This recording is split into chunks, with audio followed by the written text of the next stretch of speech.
Hello, greetings. We are underway. This is, we are 20 minutes behind, so we will add that to the end of our schedule, but welcome everybody, greetings. It's a big virtual hug to all of you. I'm Chris Hegadorn, Secretary of the Committee on World Food Security, or CFS. Welcome to this session on Multilateral Policy Convergence for Food Systems Transformation, CFS and its Voluntary Guidelines on Food Systems and Nutrition, the VGFSN. CFS was born from the world's first UN Food Summit here in Rome in 1974 as an intergovernmental body to share information and debate policies to avoid hunger and famine. In 2009, after another global food crisis, governments transformed CFS into a jointly owned committee of member states, supported by FAO, WFP, and IFAD, and for the very first time, joined by civil society, the private sector, UN experts, researchers, development banks, foundations, and others to tackle hunger and malnutrition, using a brand new high-level panel of experts, the CFS HLPE, modeled on the Intergovernmental Panel on Climate Change, the IPCC. Our HLPE has since produced 16 outstanding reports, including Report 12, commissioned in 2016, published in 2017, and served as the basis for our voluntary guidelines on food systems and nutrition, which were adopted this February. Since CFS 2009 reform, we have produced, through broad consultation and countless hours of hard-fought negotiations among governments and other stakeholders, a variety of topical policy products on everything from land tenure to innovation. We are working now on policy guidance on gender equality, youth, data, and inequalities. Whether you know us or not, this committee has been the multilateral focal point for governments and the UN to tackle hunger and malnutrition. While we have much to be proud of, our products remain non-binding. No government is held to account if our policy recommendations are ignored, as many are. And chronic underinvestment in CFS means we have very few means with which to raise awareness and assist in implementation of our products. So before I introduce our speakers, I want to put our efforts here into perspective. As of today, more than 4 million people have died from COVID since 2019. But even more sadly, each year, we lose over 11 million people to diet-related diseases, heart disease, cancers, diabetes. The costs and the human suffering are incalculable. That is why we are here, and that is what CFS is fighting to change.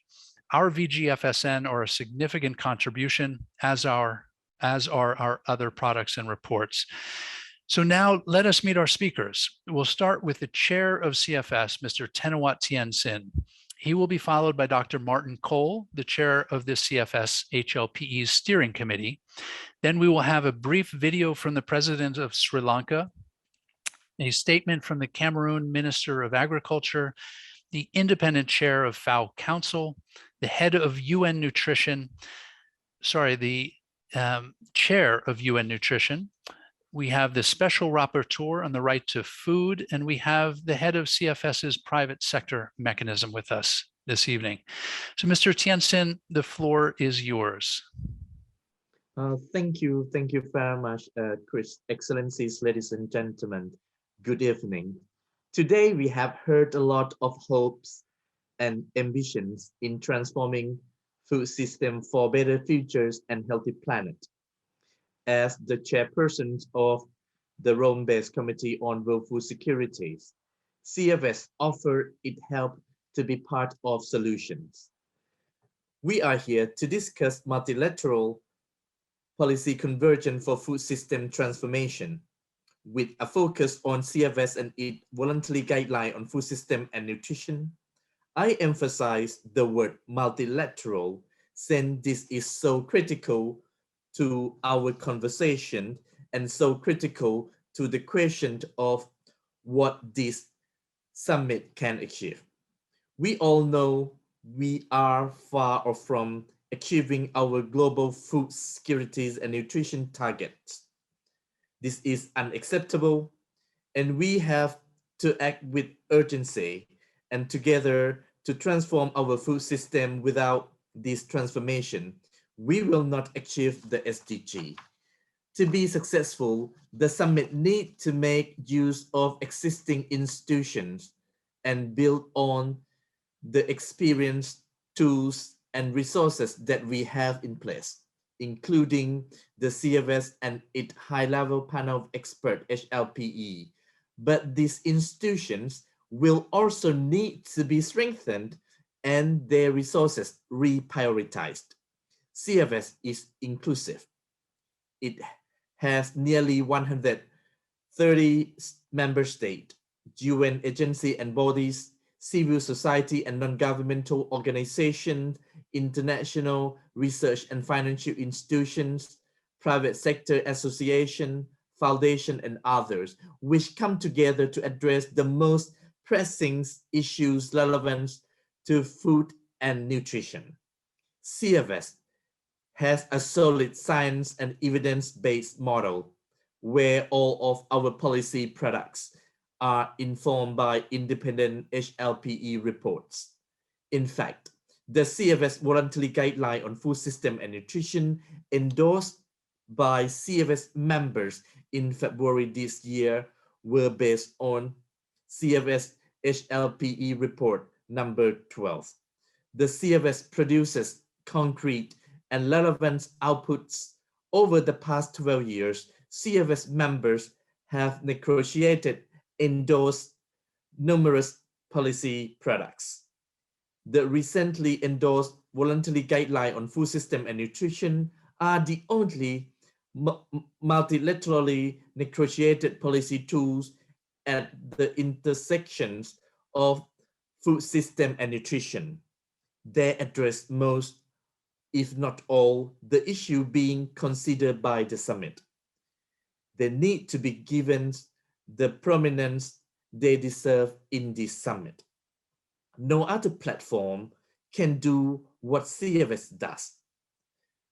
But we can do even more with strong support from member states, the Rome-based agencies, and the UN system.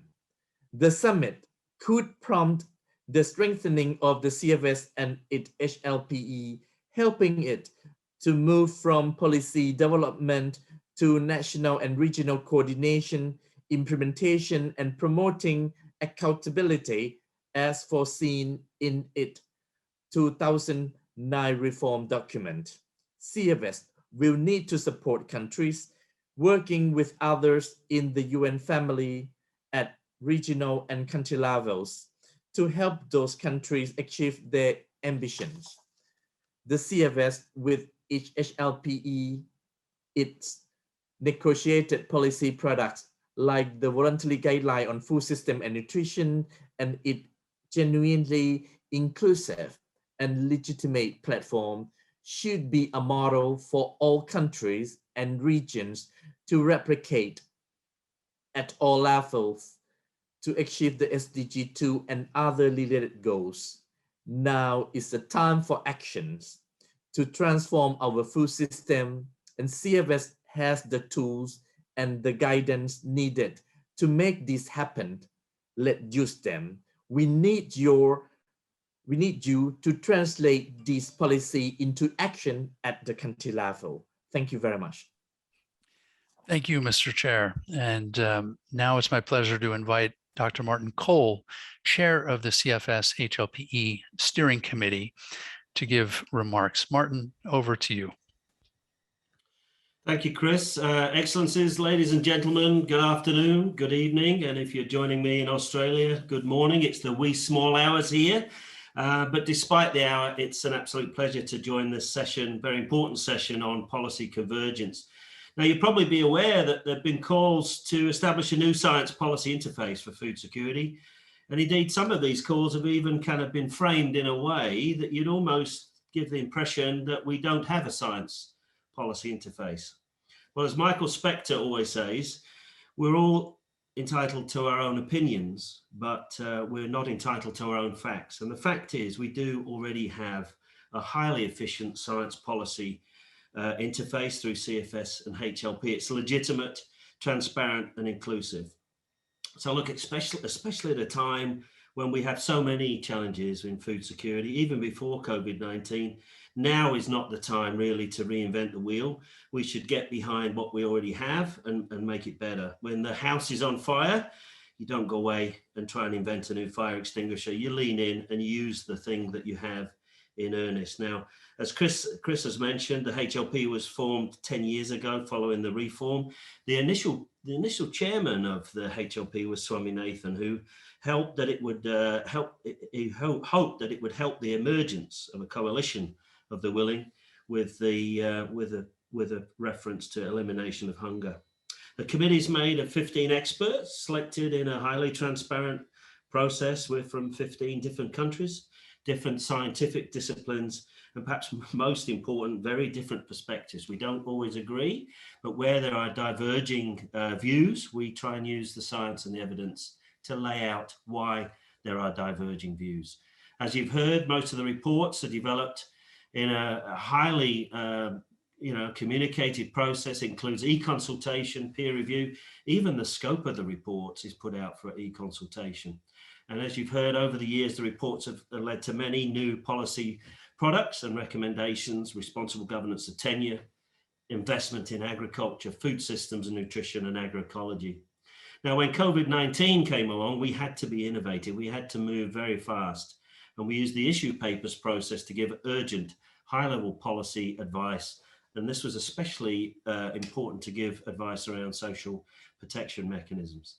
So with CFS and HLP, we have a forum that is for policy innovation, that's legitimate, transparent, inclusive, and is anchored, very importantly, anchored around the right to food.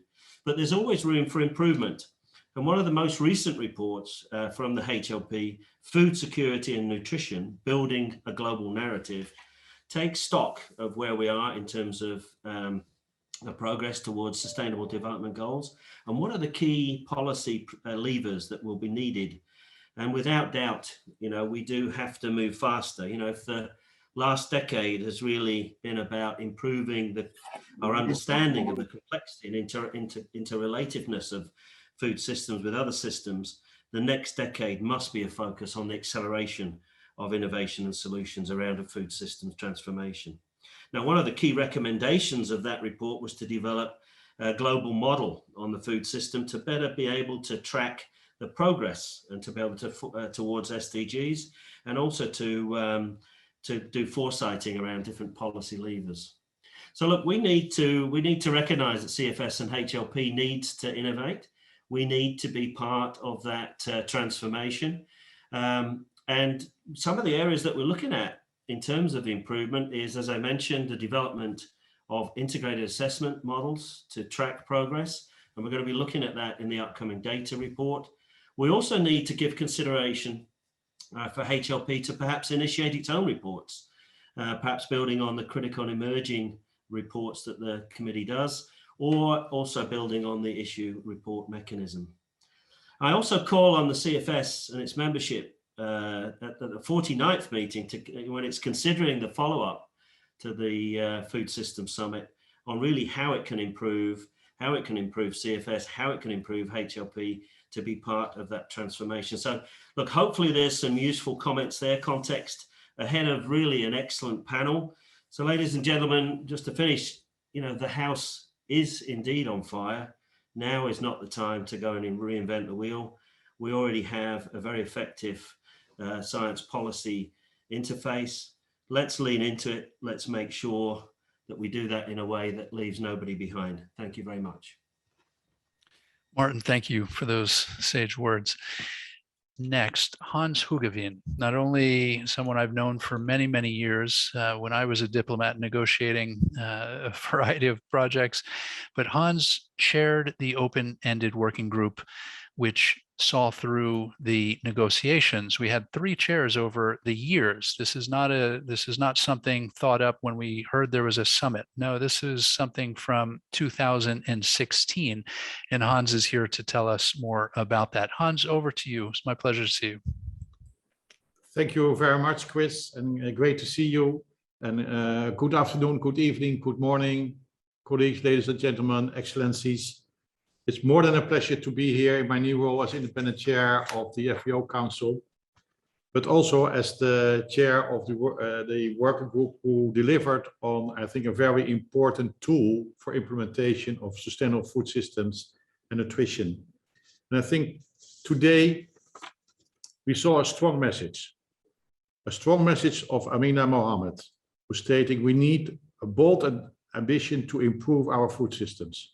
She said we cannot fail our people, we cannot fail our planet. We have to deliver on the 2030 agenda. We cannot leave anyone or any country or any organization behind. But at the same time, many people were speaking about innovation. And our world is changing quickly, and innovations are spring up like seedlings in spring, but not without severe consequences. We have seen dazzling figures, I'm not going to repeat them today, about the unbelievably high number of food insecure people, people with acute problems with their food situation, the children, the financing gaps. And at the same time, we also heard a message of hope, a message that we can deliver, that our innovations are there, our measures are there, and our financing is there. But why can we not link the dots? The dots are not connected. And I think that's the message which I caught clearly from today. We have to connect the dots. And that's a joint effort. It's a joint effort of the member states. It's a joint effort of the private sector. It's so important for the implementation, and also for civil society to come on board, work together, get things done on the ground. And everybody was speaking about an action summit. But today we're speaking about gaps, problems, but not so much about solutions. I didn't hear one concrete example about an action to be delivered either here in Rome or in a month's time in New York. And at the same time, we have to unite behind action. We have to unite behind action because we are not on track. And if you speak about concrete action, I was a little bit surprised that nobody mentioned today a concrete tool which was delivered by CFS. For more than 2 years, we worked on a concrete tool for the implementation of sustainable food systems and healthy diets. And it's a concrete tool which can be implemented at the national level. It's about everything about transparency, about accountability, about governance. It's everything about sustainable food supply chains, healthy diets. It's about equal and equitable access. It's about food safety. It's about people-centered nutrition, knowledge, education, and information. It's about gender equality and women's empowerment. And it's also about food systems in a humanitarian context. And when you read the guidelines, they are giving the concrete solutions on the ground at the national level. So I think one thing should come out of this summit is look into those guidelines. They were carefully drafted by 194 member states of the United Nations. It's now the time to take that as a tool for implementation at the national level. And I think we can only find a way forward for our goals and targets if we look to the national level. I think at the global level, we have set our goals with the Agenda 2030. We have our policies. We have to support it with financing.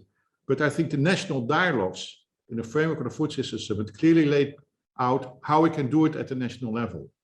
I think there we have to go. There we have to unite to get action on the ground, to use the national dialogues as a stepping stone towards the implementation of the voluntary guidelines. I think several people said we need, and Tanawat said it as well, we need a strong multilateral system. We need a strong UN. But let's not forget, the UN are we, as member states, as private sector, as civil society. And I think, to conclude, that's the strength of the CFS, but what I've seen with the letter of CSM, it could be also the weakness of CSM, because we can only do it together. Nobody can step out of this challenge. Let's work together. let's unite behind actions, and let's take the voluntary guidelines as a stepping tool for action on the ground at the national level with strong financing, not only from governments, but also from the private sector, also from international organizations and foundations, and wherever we can find innovative financing. Thank you. Hans, thank you. And again, thank you for all the time, the hours, the headaches that it took to get these guidelines negotiated. We know how difficult it was, and you're absolutely right. It's shocking that it hasn't come up all day today. Now I'd like to introduce Naoko Yamamoto. Naoko is Assistant Director General at the WHO, but she, more importantly, perhaps, is the chairperson of UN Nutrition, a very good friend of CFS and a very good partner in implementing the voluntary guidelines. Naoko, thank you for joining us very late in Tokyo. The floor is yours. Thank you, Chris. Your Excellencies, distinguished speakers, ladies and gentlemen, many thanks for the Secretariat of the Committee on World Food Security for organizing this session. This is a great opportunity to highlight the important role of the CFS as the most inclusive platform to discuss food security and nutrition, including the context of the food system transformation. I am delighted to participate in this panel as the chair of UN Nutrition, the United Nations Common Voice for Nutrition. UN Nutrition works to overcome and provide the coordinated and aligned support to the government in addressing and preventing malnutrition in all its forms. After CFS came up, the voluntary guidelines of the food system and nutrition, which present holistic and comprehensive guidance for the governments to positively influence the evolution of food systems for the better nutrition. UN Nutrition has worked closely with CFS to disseminate the guidelines. As Dia Tanawat and our previous speakers has already said that CFS chairman and others has already said that now we are in the stage of implementation. Therefore, I would like to speak how UN Nutrition is going to contribute to implement the guidelines with all relevant partners. UN Nutrition will take a strong role to play promoting the guidelines at country, regional, and global level. UN Nutrition will mobilize and coordinate its member agencies in countries and ensure the guidelines are used in conjunction with other existing UN normative and technical guidance. At country level, we work in collaboration with the resident coordinator and UN country teams, and this helps making sure relevant global guidance developed in Rome reach governments and actors working on the ground.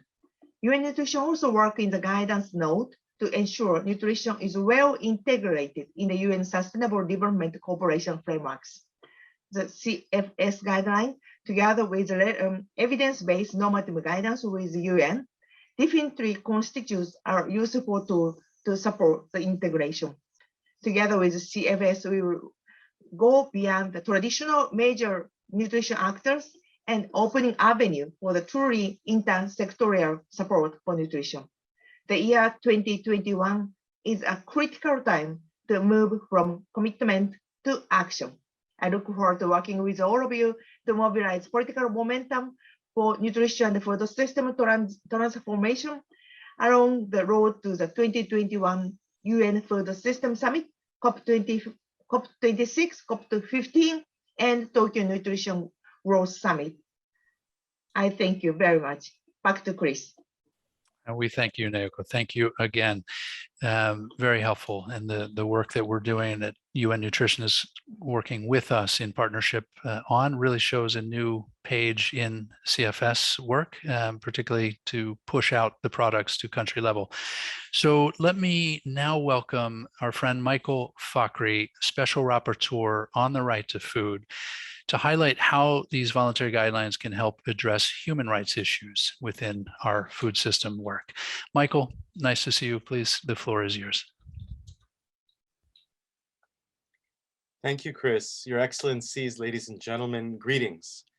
as the UN Special Rapporteur on the right to food, the Human Rights Council has authorized me to be the leading independent expert on questions of food security and nutrition. I also hold a unique position as I am both a member of the Food Systems Summit integrating team and the CFS advisory group. As a result, I have been privy to the main conversations and debates within and surrounding the Food Systems Summit. Today, I will situate the CFS Voluntary Guidelines on Food Systems and Nutrition within the context of the Food Systems Summit and the CFS processes. While the summit hasn't happened yet, it's clear that the summit process has already elevated public discussion around food systems reform. But the summit process has also fallen short in many regards. Unlike with UN food summits and conferences of the past, the summit leadership was not able to provide an autonomous and meaningful human rights space for a significant number of communities and civil society organizations. Moreover, human rights was brought in very late into the summit process and remains at the margins. The Food Systems Summit has also not paid due attention to core issues like governance, trade, and people-centered knowledge. Whereas if you look at the scope of the CFS Voluntary Guidelines on Food Systems and Nutrition, it is quite comprehensive. The Voluntary Guidelines' 7 focus areas could have easily been the agenda for the Food Systems Summit as a whole.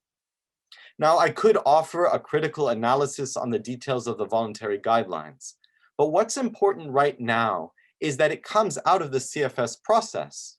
The CFS is built on principles of multilateralism, which we've heard, but also human rights. Part of the CFS's vision includes a commitment to the progressive realization on the right to food. Within the CFS, we often argue over the meaning of human rights, but through those debates, everyone learns from each other. Debates do not mean discord. The debates are structured and productive. They lead to outcomes. In the end, at the CFS, there's a commitment to develop a shared normative framework. What gives CFS policy instruments their authority is the fact that they are negotiated amongst governments and stakeholders. The instruments may not be binding, but they carry significant political weight. What gives the CFS its legitimacy is the civil society and indigenous peoples mechanism, the CSM. This is an autonomous space for rights holders to organize themselves and play a critical role in the CFS. Regardless of your particular views, you have to be impressed that hundreds of organizations from every region of the world are able to overcome their differences through the civil society and indigenous peoples mechanism. Within food systems, workers and farmers and pastoralists and indigenous peoples and fishers don't all get along. But at the CFS, they do find a way to cooperate and work together in solidarity. Because the Food Systems Summit has marginalized human rights, it is understandable that civil society and indigenous peoples have used the CSM to organize their own counter mobilization against the summit, and that is happening right now. After the summit, the CFS has the right infrastructure to carry on the global food policy conversation in a productive way. It has an inclusive process. It is committed to the right to food and human rights. It has a score of policy instruments that cover all issues regarding food systems. It has a robust science policy interface, as we heard from Professor Cole today. I could also talk about how the CFS could be better supported by member states. Nevertheless, I strongly encourage everyone to come together and assess the summit process and final outcomes through a conversation at the CFS. At the CFS, this conversation would be based on human rights obligations and a commitment to advancing the progressive realization of the right to food. Thank you very much. Back to you, Chris. Michael, thank you. Lots of food for thought there. We now are going to invite Rick White. Rick, our friend Rick White is the chair of the International Agri-Food Network. He is also the head of the CFS Private Sector Mechanism, or the PSM. Rick, the floor is yours. Well, thank you, Chris, and good afternoon, distinguished delegates and fellow stakeholders. As chair of the Private Sector Mechanism, it is my pleasure to speak to you today on the role of multilateral policy convergence for food systems transformation. The Private Sector Mechanism, also known as PSM, is an open platform providing a permanent seat for the private enterprises right across the agri-food value chain, from farmers to input providers, cooperatives, processors, SMEs, and food companies. We embrace the responsibility that this gives us, which is to coordinate the consultation with the wider private sector to provide CFS with contributions from business and industry. We take these activities very seriously and have participated in the CFS policy convergence processes that have led to outputs that align not only with the SDGs, but also include multi-stakeholder partnerships vital to their achievement. This multilateral policy convergence is aligned to the 2030 Agenda, which calls for an enhanced global partnership that includes all actors and mobilizes all available resources to achieve the SDGs. This inclusivity is exactly what CFS represents through its various activities that lead to its outputs. These include the recently endorsed voluntary guidelines on food systems and nutrition, and policy recommendations on the agroecological and other innovative approaches, as well as the CFS VGFSN, RAI principles, and the FFA. By participating in the CFS nutrition workstream, the PSM has contributed to the endorsement of its voluntary guidelines on food systems and nutrition.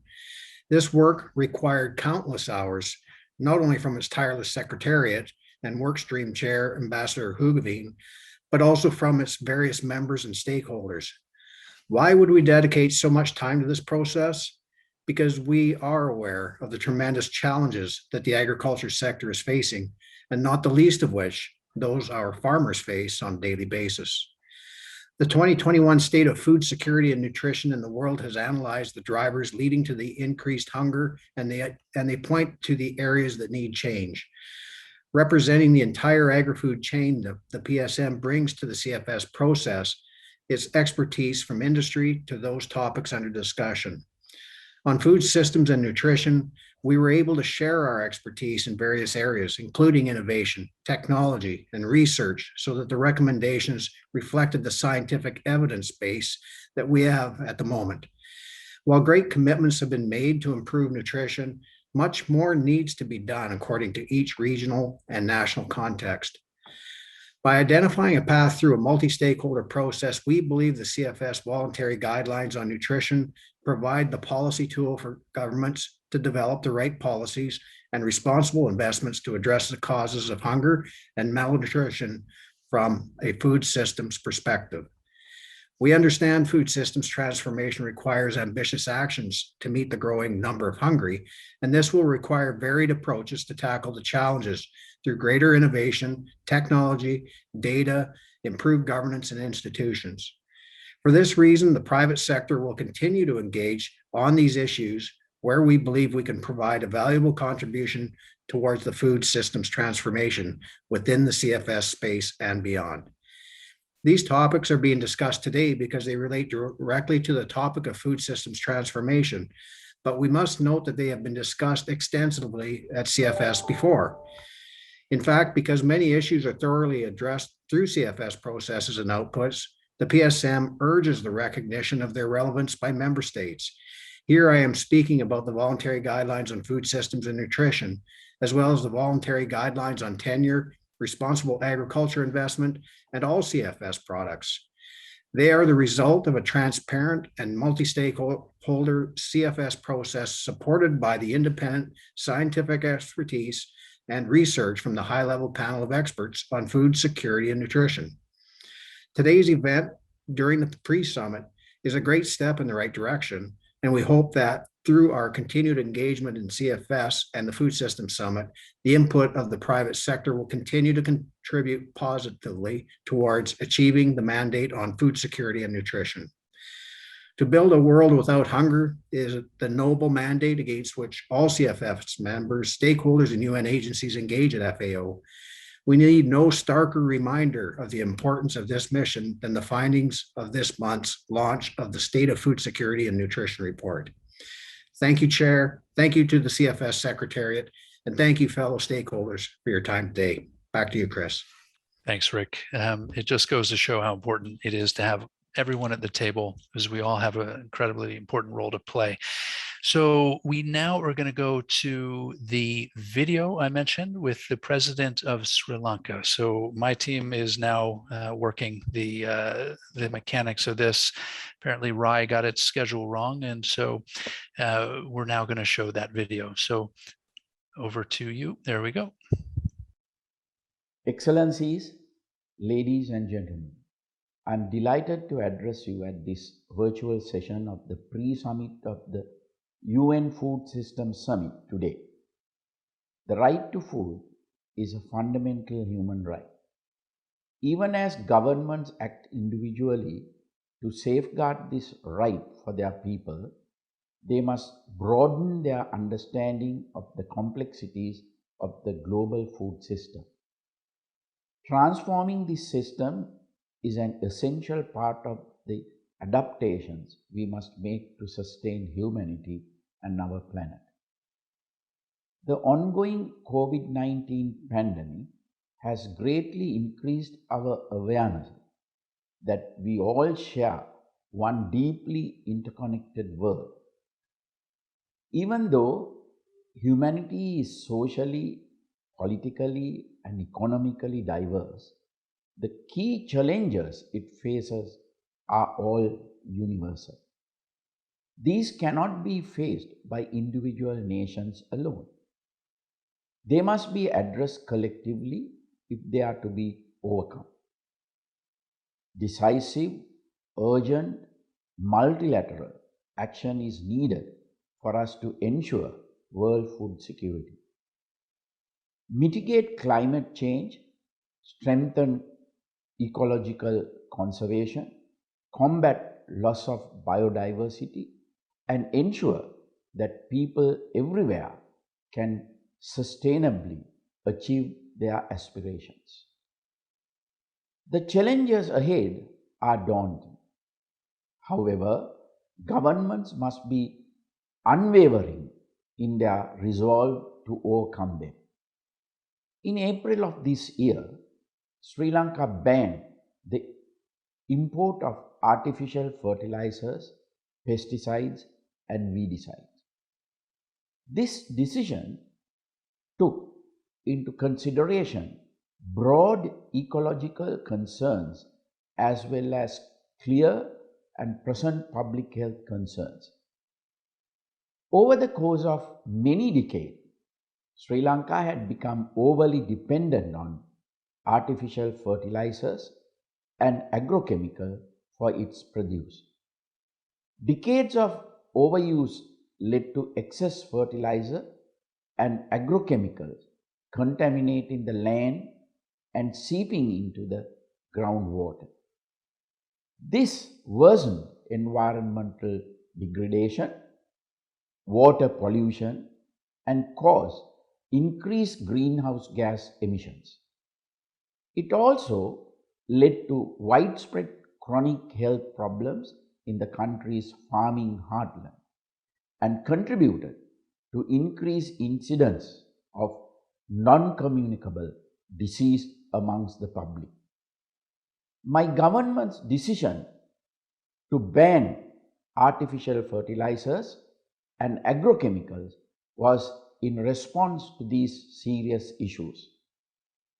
Despite teething problems that must be overcome in the short term, this decision will enable a much needed national transition to a healthier, more ecologically sound system of organic agriculture in the long run.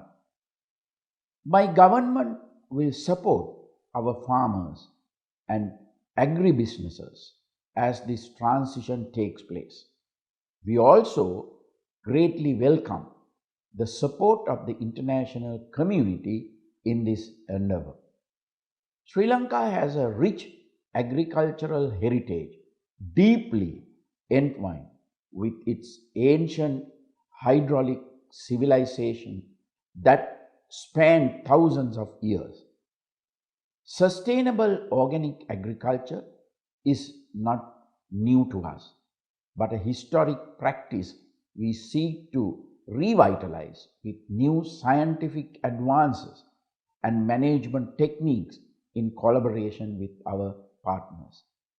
We invite multilateral organizations, governments, climate funds, technical bodies and experts, and businesses to help strengthen domestic production capacity of organic fertilizer, farming, and exports through knowledge sharing, technology transfer, and investment.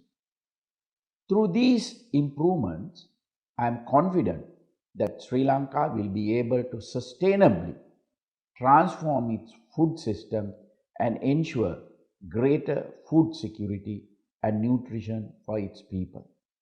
Sustainable agriculture, food security, and nutrition are key to achieving the UN's Sustainable Development Goals for 2030.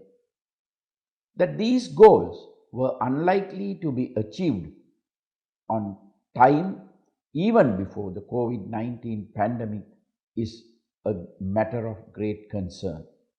In this context, the vital work of the Committee on the World Food Security in driving global policy, convergence on these critical issues is very commendable and must be encouraged. In concluding, I hope that Sri Lanka's example will help inspire more countries to take the bold steps required to sustainably transform the world food system to ensure food security and nutrition for our future generations. Thank you. Very powerful statement. We have a few more things. We have a videotape statement, as I mentioned, that the minister from Cameroon, Minister of Agriculture, had to, unfortunately couldn't be with us live in person due to a meeting with the president. We have a short video of a statement prepared by the minister. Can I ask the team to play that now?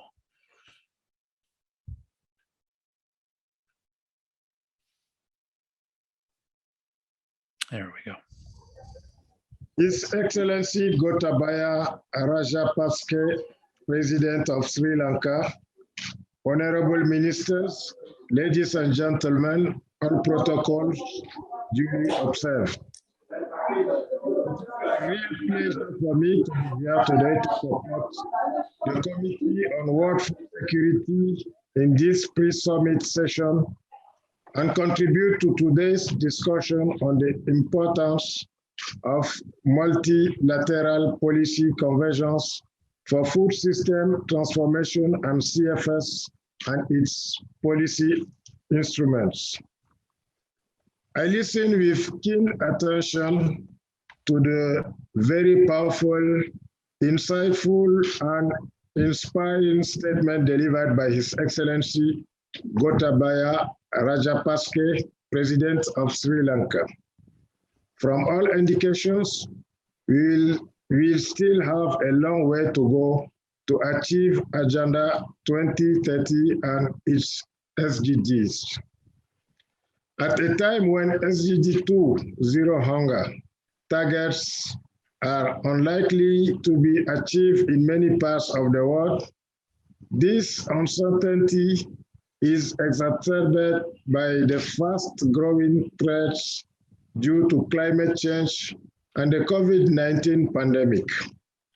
The situation of agriculture and food system in my country, Cameroon, is obviously critical. Insecurity is soaring, and the food security situation is progressively deteriorating, thus posing serious challenges in achieving zero hunger and eradicating malnutrition by year 2030.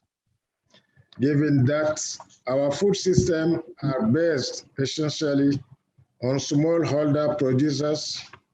We are therefore promoting the development of value chains and the driving force for agricultural growth, putting technology, institutions, people, and natural resources at the forefront of our food system transformation. Cameroon has been an active member of CFS since its reform in 2009 and had participated in all negotiations on its flagship products. Similarly, Cameroon has always seen the CFS as providing an invaluable opportunity to improve policy convergence, coherence at global level, leading to strengthened and coordinated actions at national and regional levels. As regards the UN Food System Dialogues, I'm happy to announce that Cameroon conducted a series of dialogues and consequently committed itself to accompany the United Nations towards safeguarding food for all by year 2013 by ensuring better and acceptable farming methods, encouraging equitable profit from agriculture, and improving on processing of farm produce and marketing. Our ultimate wish is that for the UN Food System Summit to deliver meaningful results, it needs to build upon CFS accomplishments and support the implementation of its key products on land tenure, on responsible investment, on the right to food, on innovation, and on food system and nutrition. Ideally, every country should build its own CFS at national level using CFS products as the core for promoting and fostering food system transformation. I hope all countries like Cameroon see in the CFS a valuable opportunity to join forces to combat malnutrition in all its forms. Cameroon is committed to a dynamic and impactful committee on world food security that adds value and momentum to our efforts of transforming agri-food system for better production, better nutrition, a better environment, and living condition, leaving no one behind. Thank you for your kind attention. Excellent. That was the Minister of Agriculture of Cameroon. So we're getting toward the end of our program. We have a few more things to do. I've been asked, we have a guest with us, a friend, strong friend of the CFS from the government of Germany, Ms. Cornelia Burns, who is Germany's convener for their National Food Systems Dialogue. We are short on time, so I'm going to ask you, Ms. Burns, just to keep it to 1 minute or less, but the floor is yours for a quick comment. Over to you.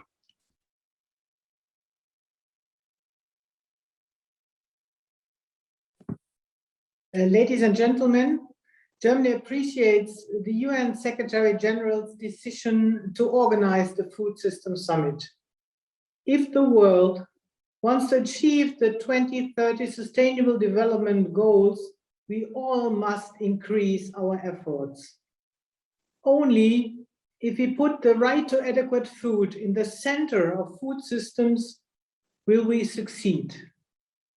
Germany has launched an inclusive multi-stakeholder national dialogue in order to discuss the future of sustainable German food systems. We will maintain the dialogue after our federal elections and the Food Systems Summit in autumn. To ensure that the work of the UN Food Systems Summit continues, we need to rely on the highly qualified Rome-based agencies to carry on the future work. The CFS and its excellent work inter alia on food systems and nutrition has already laid the foundation for these efforts. We need to build upon this pioneering work and the expertise of the CFS and its high-level panel of experts. Thank you very much. Thank you, Ms. Burns. Quick intervention as well from our colleague from Spain, Mr. Gabriel Ferraro. He was the ambassador at large for global food security at the Spanish Foreign Ministry. Gabriel, are you there? If so, the floor is yours for just 1 minute. Thank you, Chris. Thank you, moderator, for giving me the floor, and all protocols served, dear colleagues, dear friends. Well, food system transformation to deliver on SDG 2 and on the whole set of SDGs on climate, biodiversity, indeed require a systemic approach. Also, what has to do with governance and implementation mechanisms at all levels. Governance that needs to be inclusive, transparent, accountable, capable of visibilizing the diversity of food systems and of policy views, capable of facing conflicts of interest and achieve consensus on principles, common visions, shared frameworks for action. Well, indeed, the CFS is not only component of the global governance or the sole global governance mechanism or implementation arrangement that will be needed to achieve our shared vision. We need the UN Rio Conventions, the World Health Assembly, the World Environmental Assembly, the high-level political forum, of course. All will need to bring people and planet-centered food system transformation on board. However, the CFS plays a key role that will be even more essential than before as the deliberative space and convergence in the future. It should be the center of gravity of these complex intergovernmental platforms, multilateral bodies, and all parts that need to be mobilized. It may not be the more popular or the fanciest of these pieces, but it is indeed the more advanced space within the multilateral system already existing, where not just governments, but all actors agree on principles, guidelines, policy consensus on issues such as critical and complex and key for food system transformations such as the ones that have been mentioned before. Well, indeed, and I finish with this, Chris, indeed, the CFS will need to adapt to the challenges the world is facing, and the food system transformation will need, no doubt. We need a committee better interconnected, a committee capable of translating into impact in the ground its work, a committee even more inclusive, a committee with a reinforced and re-empowered science policy interface, an HLPE 2.0 or whatever. But we have in Spain no doubt that the CFS is ready to an update, making the full deployment of its original reform agreement, as well as to embrace what the food system transformation this summit will require. So thank you, Chris. Thank you, Gabriel. Appreciate those comments. Excuse me, we are heading toward the end of our program. I'd like to share with you in a moment a short video that the CFS Secretariat prepared about the voluntary guidelines on food systems and nutrition. Before I do that, I'll make some closing remarks. Let me thank everyone for being here at this important event, despite the delay in starting. Today, we highlighted the importance, the legitimacy, and the relevance of CFS with its open, inclusive platform. We spoke of the critically important role for the CFS high-level panel of experts modeled on the IPCC. We also pointed out that CFS, the UN's unique multilateral platform for SDG 2 policy convergence, must be a key part of the global community's efforts after this summit. We heard the president of Sri Lanka talk of making courageous policy decisions for the long-term health of his people. He also highlighted the vital work CFS is doing to drive global policy convergence, which he said must be commended and further encouraged. We heard Cameroon's Minister of Agriculture speak of his country's national food system dialogue and the inspiration received from the voluntary guidelines on the right to food negotiated in 2004 in CFS. We also heard the independent chair of FAO Council speak to the importance of the voluntary guidelines and calling on countries to actively use them to drive food system transformation, including actively used in this summit process. We heard the chair of UN Nutrition speak to a new approach where CFS and the UN are working closely to promote implementation of the VGFSN at regional, country, and local levels. We also heard how the private sector is committed to supporting multilateral approaches that seek to improve sustainability of our food systems. And we heard the Special Rapporteur address some of the shortcomings he sees with the summit and the importance of human rights at the core. CFS is clearly at an inflection point. Either it lives up to the ambition of 2009, or it risks becoming irrelevant. Either it is given genuine support from its members and the UN itself, financially and politically, or it simply will not fulfill its mandate. Ending hunger cannot be done on the cheap. This summit, not including the pre-summit or the summit itself, is estimated to cost over $24 million. That's more than CFS has spent in 12 years. So if countries genuinely want a functional, legitimate, multilateral body like CFS to address food systems, it will require their active ownership, their solid commitment to participation, and their engagement in its governance and intercessional work. Leadership and vision are needed, and they are needed now from all of us, members, participants, stakeholders. We have all heard the critics of this summit who say it has been tone deaf in its preparations, something akin to rearranging the deck chairs on the Titanic. But let's prove them wrong. Let's prove this ecosystem of individuals and organizations is more than an ecosystem of self-interest. Let's be clear about what is needed. The Secretary General's statement of action needs to address the CFS.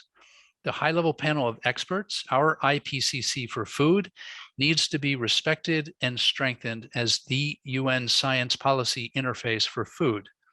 Last, this summit needs to amplify and promote the work CFS has already done on the right to food, land tenure, responsible investment, food security and protracted crises, connecting smallholders to markets, climate change, water, innovation, etc., etc.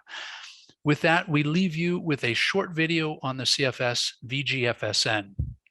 We have also prepared a digital platform on the guidelines, which will complement a separate digital platform the FAO will soon release containing technical resources about each of the voluntary guidelines 107 recommendations. So this committee belongs to us all. Let's be proud of what we have accomplished and strengthen it to become a major part of the solution. Thank you all for being with us, and thank you for your support to this Committee on World Food Security. Now we'll share a short video.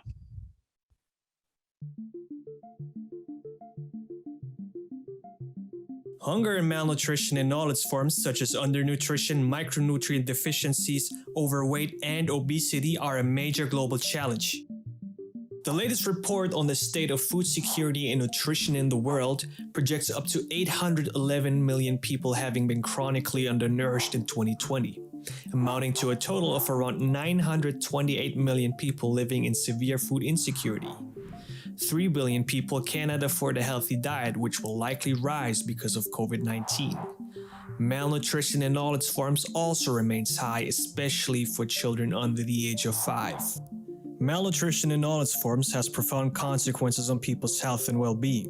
It affects their physical and cognitive development, and it alters their livelihoods throughout their lifetimes and across generations. To reverse these trends, countries should develop policies and undertake actions aiming to transform their food systems to deliver healthy diets and improve nutrition, and protect biodiversity and the environment. The Committee on World Food Security, the CFS, is the foremost inclusive body for coordination, discussion, and formulation of international food security and nutrition policies. CFS recently endorsed its Voluntary Guidelines on Food Systems and Nutrition to address malnutrition in all its forms through a holistic food systems perspective by providing guidance on policies and interventions, considering food systems in their totality, and promoting policy coherence between sectors relevant to food systems and nutrition, like health, agriculture, education, environment, gender, social protection, trade, and employment. The voluntary guidelines were developed by hundreds of representatives of governments, UN agencies, civil society, and the private sector, as well as financial and research institutions. They were informed by the scientific evidence of the CFS High-Level Panel of Experts on Food Security and Nutrition, short HLPE. The Voluntary Guidelines are the first multilaterally negotiated document of its kind on the connections between food systems and nutrition. They recognize the strong interlinkages between sustainable food systems and healthy diets. They call for interventions within and across food systems and their constituent elements such as food supply chains, food environments, and consumer behavior to improve their ability to deliver healthy diets and to generate positive outcomes along the 3 dimensions of sustainable development.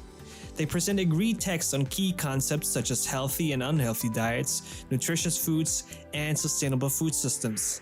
The guidelines focus on 7 thematic areas: transparent, democratic, and accountable governance, sustainable food supply chains to achieve healthy diets in the context of economic, social, and environmental sustainability and climate change, equal and equitable access to healthy diets through sustainable food systems, food safety across sustainable food systems, people-centered nutrition knowledge, education, and information, gender equality and women's empowerment across food systems, and resilient food systems in humanitarian contexts.